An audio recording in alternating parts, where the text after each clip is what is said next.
webinar yang berjudul Pemerolehan dan Pembelajaran Bahasa Berbasis R&D atau Research and Development akan dibahas oleh Arianti Hanifah. Alright, di sini kami akan membahas tentang bab 2 yaitu teori pembelajaran bahasa. Adapun pengertian berikut, pembelajaran bahasa diarahkan pada pencapaian kompetensi dengan menekankan pada aspek keterampilan berbahasa yang meliputi keterampilan berbahasa lisan dan tulisan. Dan juga dari tujuannya itu proses manusia dalam memperoleh kemampuan untuk pemahaman dan pengolahan kata untuk tujuan komunikasi. Dan kemampuan yang menjadi prasyarat dalam pemerolehan bahasa itu meliputi sintaksis, fonetik, dan perbendaharaan kosakata yang banyak. Dan juga ada language acquisition, yaitu merupakan proses pemerolehan bahasa secara tidak sadar atau language acquisition biasanya terjadi saat masa kanak-kanak atau kita kenal dengan penguasaan bahasa pertama. Akan tetapi orang dewasa pun juga bisa memperoleh bahasa tersebut, disebut dengan acquired language. Dan juga ada di situ selanjutnya, untuk dapat menggunakan bahasa dengan baik, seseorang perlu memproduksi bunyi yang terdapat di dalam bahasa tersebut. Bunyi tersebut dapat berupa, di bahasa Inggris juga banyak bunyi-bunyian di dalam sistem bahasa tersebut. Kesalahan dalam pengucapan akan menyebabkan seseorang tidak dapat memahami lisan yang kita sampaikan.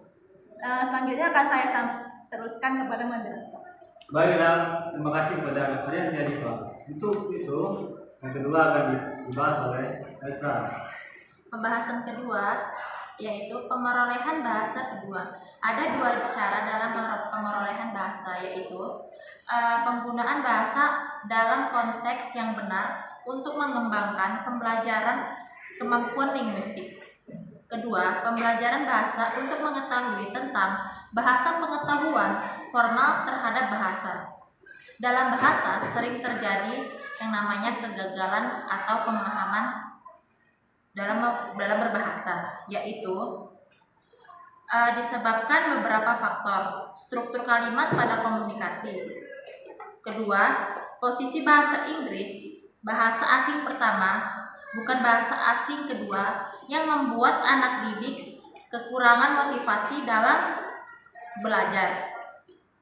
Dalam pemerolehan bahasa pada manusia, anak umur 0 sampai 1 tahun disebut sensorik. Anak umur 2 sampai 7 tahun disebut preoperasional.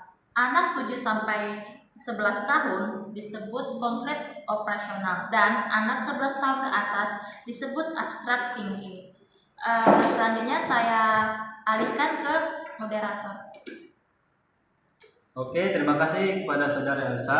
Baiklah, untuk yang berikutnya akan saya lanjutkan. Dalam proses pemerolehan bahasa pada anak dengan kemampuan intelektual didasarkan pada premis Mayor yang beranggapan bahwa pemerolehan bahasa pertama menggambarkan suatu interaksi antara perkembangan kognitif dan linguistik.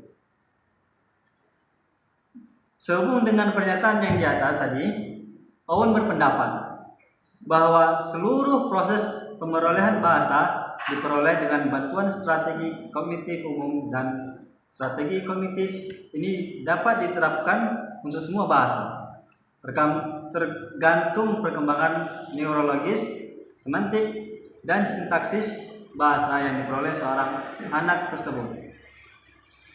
Pendapat tersebut didukung oleh Samyawan yang mengatakan bahwa dalam belajar bahasa, khususnya membaca, anak dengan kemampuan intelektual, misalnya memiliki sifat tertentu,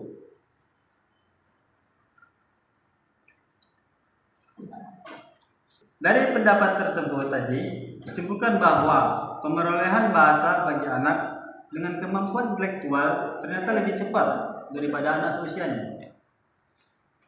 Alasan ini didukung oleh Owen yang mengatakan bahwa secara biologis perkembangan bahasa anak yang memiliki kecerdasan intelektual mengikuti perkembangan fisiknya sejak ia lahir. Sehubungan dengan itu, Krashen mengatakan bahwa pemerolehan bahasa kedua terjadi dalam hubungan antar pribadi, antar guru, dan sekelompok siswa. Demikian dari yang saya paparkan. Terima kasih. Oke, sekian dari pembahasan saya. Berikutnya akan dilanjutkan oleh Miftahul Isnaini. Silakan. Terima kasih untuk moderator. Pembahasan selanjutnya akan dibahas oleh saya sendiri. Singkatnya, pengelolaan bahasa pada anak adalah suatu proses penguasaan bahasa yang dilakukan oleh anak secara natural pada waktu dia belajar bahasa pertama ataupun bahasa ibunya. Persoalan mendasar dalam memperoleh bahasa pertama yaitu adanya keterkaitan antara pemerolehan bahasa di satu sisi dan produksi bahasa di sisi lain. Pemerolehan bahasa dapat dibagi menjadi beberapa aspek. Contohnya yaitu aspek neurologis. Nah, pada otak terdapat dua bagian. Yang pertama otak kanan dan otak kiri. Kedua bagian tersebut terhubung atau dihubungkan oleh yang namanya bagian serabut atau corpus callosum. Para ahli mengatakan fungsi otak kanan yaitu mengetahui apa yang disajikan oleh gambar dan membimbing otak kiri untuk memilih item yang sama dari beberapa objek yang ada. Poin selanjutnya itu cara memproduksi bahasa. Seorang anak dapat menghasilkan suatu bahasa melalui bunyi dan kemudian bunyi tersebut dapat ditangkap oleh pendengar sehingga memungkinkan produksi tersebut dapat ditangkap. Akhirnya terjadilah hubungan antara speaker dan listener. Oke, saya rasa sekian dari saya. Terima kasih. Saya kembalikan kepada moderator.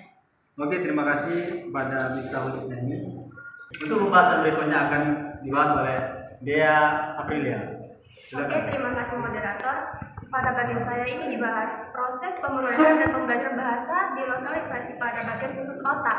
Secara alami, otak ini tersusun berdasarkan fungsinya masing-masing.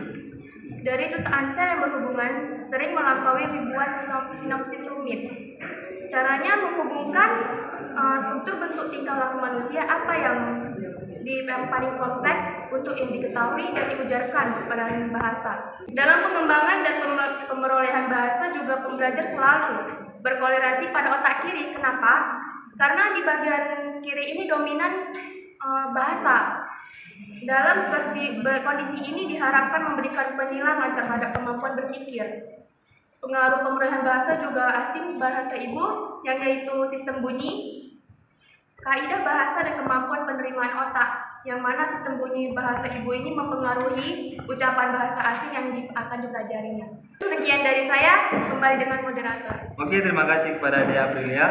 Baiklah, berikutnya akan dibahas oleh Tania Pratiwi. Terima kasih moderator. Selanjutnya, pemerolehan bahasa asing atau bahasa ibu merupakan salah satu faktor yang turut mempengaruhinya. Pengaruhnya adalah sistem bunyi, kaidah bahasa, dan kemampuan penerimaan bahasa. Penguasaan bahasa itu bersifat kumulatif, dengan kata lain sedikit-sedikit menjadi bukit. Oleh sebab itu, untuk menambah kosakata dan kelicikan kelancaran berbahasa, kita perlu mengadakan latihan yang banyak dan pengulangan yang sering. Pertama, inteligensi dalam berbahasa. Penelitian telah membuktikan bahwa ada korelasi tinggi antara indeks prestasi dan penguasaan bahasa asing. Kedua, kepribadian merupakan peranan yang penting dalam pemerolehan bahasa asing. Mereka yang mempunyai kepribadian terbuka atau ekstrovert, suka bergaul dengan orang lain, mempunyai kecenderungan biasa lebih berhasil dalam mempelajari bahasa asing. Sedangkan introvert katanya kurang berhasil dalam mempelajari bahasa asing. Yang ketiga, daya ingat merupakan faktor yang penting juga untuk mereka. Mempunyai daya ingat yang kuat cenderung memiliki bakat bahasa asing yang tinggi. Keempat, umur juga menentukan penguasaan bahasa asing. Belajar bahasa asing dalam umur yang masih muda jauh lebih baik daripada belajar di umur dewasa, khususnya dalam hal pengucapan. Keempat, yaitu sekitar umur 48 tahun. Kecepatan penurunan ini tergantung pada jenis materi yang diingat dan pengalaman bahasa atau masa lampau orang itu. Kalau hukum ini kita pegang, maka kalau kita sudah berumur lewat dari setengah abad, barangkali kita sudah tidak perlu lagi bersusah payah belajar bahasa asing, karena tenaga vital kita sudah tidak mulai karena tenaga kita sudah mulai fit. Oke, mungkin dari saya ini kembali ke moderator. Oke, terima kasih pada Tania Pratwi. Untuk yang selanjutnya dan yang terakhir kalian akan dilanjutkan oleh kepada Tris Listianisi. Baik, terima kasih kepada moderator. Kemudian akan saya lanjutkan, yaitu masih membahas tentang aspek pemrolehan bahasa. Yang kelima ada jenis kelamin. Dari hasil penghitungan skor TOEFL dari seluruh dunia, TOEFL menyatakan bahwa penelitian mengatakan bahwa wanita itu lebih dominan, artinya lebih mudah menguasai bahasa asing ketimbang laki-laki. Dan yang terakhir ada guru. Dan guru meliputi kemampuan guru di sini, karena faktor guru masih lebih penting daripada faktor metode dan materi. Selanjutnya terdapat judul baru, yaitu pembelajaran dan keterampilan bahasa. Di sini mengarah kepada kurikulum. Yang pertama, pada tahun 1920-an pembelajaran bahasa banyak berorientasi pada metode langsung yang banyak menekankan pada aspek tata bahasa. Kemudian yang kedua, di kurikulum 1975 menggunakan metode tata bahasa. Dan yang ketiga, pada kurikulum 1984 bahasa yang diberikan bersifat fungsional.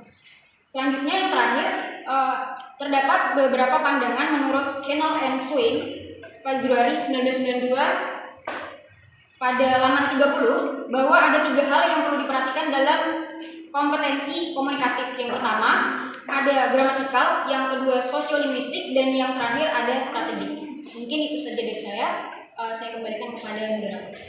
Oke, terima kasih kepada Tris Listianisi. Untuk itu, sekian podcast dari kami.